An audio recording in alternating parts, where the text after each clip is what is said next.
another case of lazy policy thinking and really bad media behaviour, we're now seeing older Australians being blamed for the nation's worsening housing crisis. Now, it's a disgraceful, divisive narrative, and more importantly, it's just plain wrong. New surveys from Australian seniors reveal almost 70% of empty nesters are holding on to their family homes instead of downsizing to a smaller dwelling. And some commentators have seized on this, claiming that if only boomers would move out of their family homes, we could solve our housing supply crisis overnight, which is, let's face it, an absurd proposition. The Retirement Living Council even proposes reforms to unlock what they say is 60,000 homes, suggesting that asset and pension rules are trapping older Australians in homes they no longer need. Let's be clear, the data tells a very different story. This isn't about stubbornness or selfishness on the part of older Australians. It's about policy failure at every level of government for the past 2 decades. Now, point number one, older Australians downsizing doesn't increase the supply of dwellings. The shortage of homes is the big overriding problem in the housing crisis. Australia needs to create a large number of new dwellings. Older people downsizing is just someone moving from one home to another. It doesn't actually unlock new supply, as our shallow media has claimed. Point number two, the average baby boomer is living in a home that the average first home buyer can't afford. So again, a baby boomer downsizing does not unlock new supply for young Australians. Point number three, the dwellings the shallow scapegoaters are suggesting that older Australians should give up are in many cases the family homes they've lived in for 20, 30 or 40 years. It's where they raise their kids, it's their family home, and in many cases, their forever home. It's also a neighbourhood that they know, close to friends and the service providers they use. They have no desire to move, nor should they have to.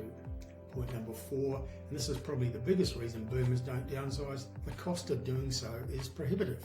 The cost of selling a home, buying another home, and relocating can easily exceed $100,000. Financially, downsizing is often a terrible deal. Between stamp duty, rising prices for smaller dwellings, body corporate fees, and the risk of losing pension eligibility, many older Australians simply can't afford to move. In places like South Australia and Queensland, PropTrack data shows that seniors face severe shortages of suitable alternatives. So good luck convincing someone to sell the family home if a 2-bedroom unit costs the same and comes with hefty strata fees and major relocation costs.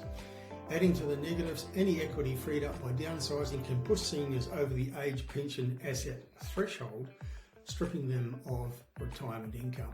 As RLC executive Daniel Gannon said, prehistoric policies are locking older Australians into large family homes during a housing crisis when right-sizing initiatives should be front and centre of policy. So it's all quite absurd. Governments are encouraging seniors to stay put with home care packages one minute, then blaming them for the housing shortages the next because they haven't moved. Some sections of news media have run headlines and articles about this that have been downright disgusting.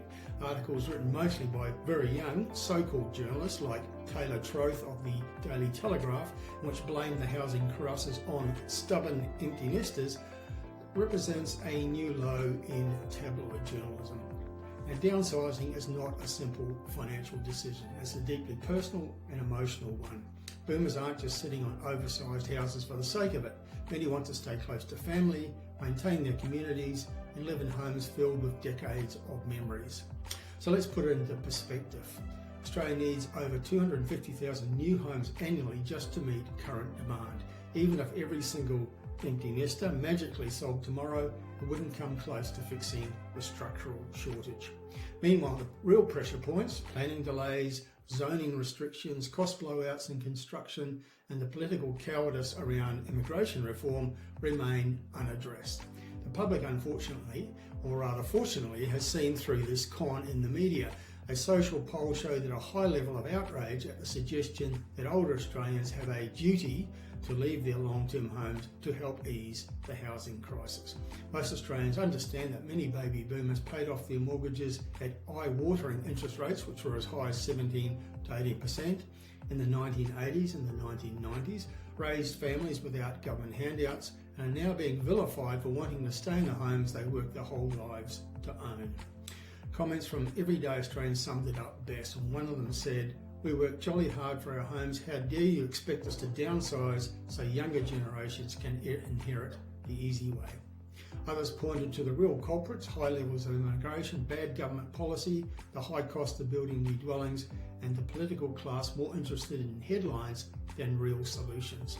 And the truth is this: empty nesters didn't create the housing crisis. Bad government policy did. Blaming seniors as a political smokescreen to avoid dealing with the real issues, namely chronic supply shortages caused by failed planning systems, an unsustainable immigration intake, and politicians who treat housing as a cash cow, thereby adding massively to the cost of creating new homes and buying existing homes. Until our leaders grow the backbone to address the real drivers, all the scapegoating in the world won't make a dent. It's not baby boomers who should be asked to move on, it's our policymakers.